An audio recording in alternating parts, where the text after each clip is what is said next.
بسم اللہ الرحمن الرحیم۔ وہ بات نہ کہو جو قرآن میں نہیں ہے، حدیث میں نہیں ہے۔ مولا علی دی نماز رہ گئی ہے تو سورج چڑھے کو نہ پتہ نہیں کہاں لکھا ہوا۔ جو روایت گھڑی ہے وہ بڑی عجیب ہے کہ نبی علیہ الصلوۃ والسلام سیدنا علی دی گود آرام کر رہے ہیں، کیونکہ وہاں ثابت ہے نا کہ صدیق دی گود رسول اللہ نے آرام کیتا۔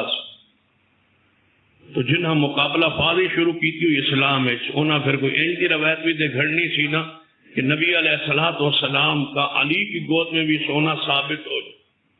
بھائی انفرادی فضائل اپنی جگہ ہے۔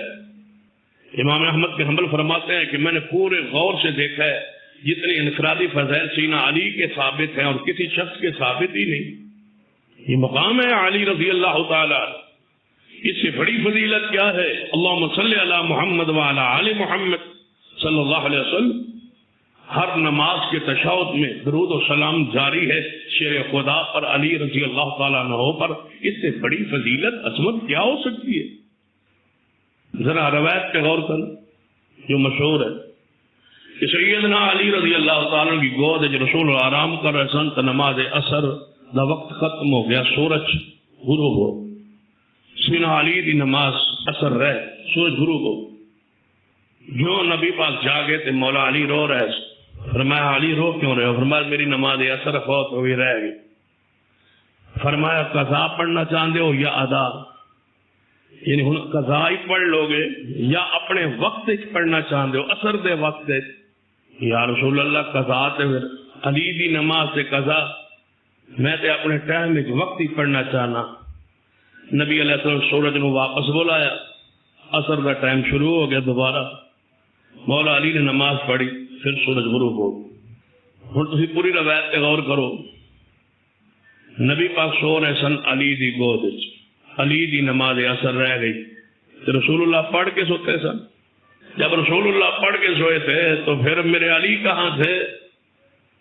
بندہ گھڑتے ہوئی بندہ پہلے سوچتے لگے، جھوٹ بولنے لئی بھی بندے نو کچھ پروگرام پورا منصوبہ بنانا چاہیے۔ میں جھوٹ جو بول رہا ہوں، گھڑ جو رہا ہوں، کہیں پھنس نہ جاؤ۔ نبی علیہ السلام نے نماز اثر کہاں پڑھی تھی؟ مولا علی اس وقت کہاں تھے؟ اگر علی پاک کی رہ گئی ہے تو پھر مانی رسول اللہ کی بھی رہ گئی۔ اب تعین کیجئے سورج کس لیے واپس آیا؟ یاد رکھنا سورج کسی کے لیے نہ رکا آج تک، اور نہ ہی سورج کسی کے لیے واپس پلٹا۔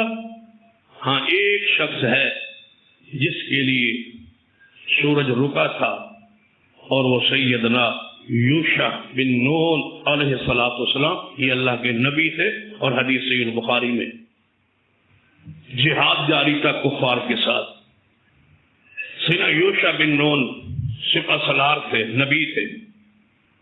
سورج غروب ہونے دے وقت قریب آ، سیدنا یوشع بن نون نے سمجھا جے سورج غروب ہوتا ہے نا تو رات پہ جائے، مارکا لڑائی رک جائے، سویرے کافر تازہ دم ہو جان، آخری ساواں تے پہنچے ہوئے، کہیں ایسا ہوئے نا کہ سورج رک جائے، دن ہو جائے لمبا، ان کی صفائی شام تو پہلے پہلے ہو جائے۔ سیدنا یوشع کھڑے تو فرمانے لگے، اے سورج تو بھی رب کے حکم سے چلتا ہے اور میں بھی رب کے حکم سے جہاد پہ آیا ہوں۔ تو فرمایا میرے اللہ، جب تو ساری کائنات کا بادشاہ ہے تو سورج کو روک دے تاکہ آج کافروں کا میں پورا کام کر دوں۔ سیدنا یوشع علیہ السلام دعا کی، تبارک الذی بیدہ الملک۔ اسی وقت اللہ نے حکم دیا سورج رک جا، جب تک یوشع فتح نہ کر لے تم اپنی جگہ پہ رک جا، کھڑا ہو۔ یہ ایک نبی ہے جس کے لیے سورج رکا۔ امر کس کا تھا؟ اللہ، بادشاہ اللہ، روک دیا گیا سورج۔ یا وہ اصحاب کہف جو سوئے ہوئے تھے غار میں، ان پہ دھوپ پڑتی تھی، سورج چڑھتے اور غروب ہوتے۔ اللہ نے فرمایا سورج جب وہاں سے گزرنے لگے تھوڑا جھک جایا کر تاکہ میرے ولیوں کو دھوپ نہ پڑے اور کسی کی نظر نہ پڑے. یہ قرآن میں ہے.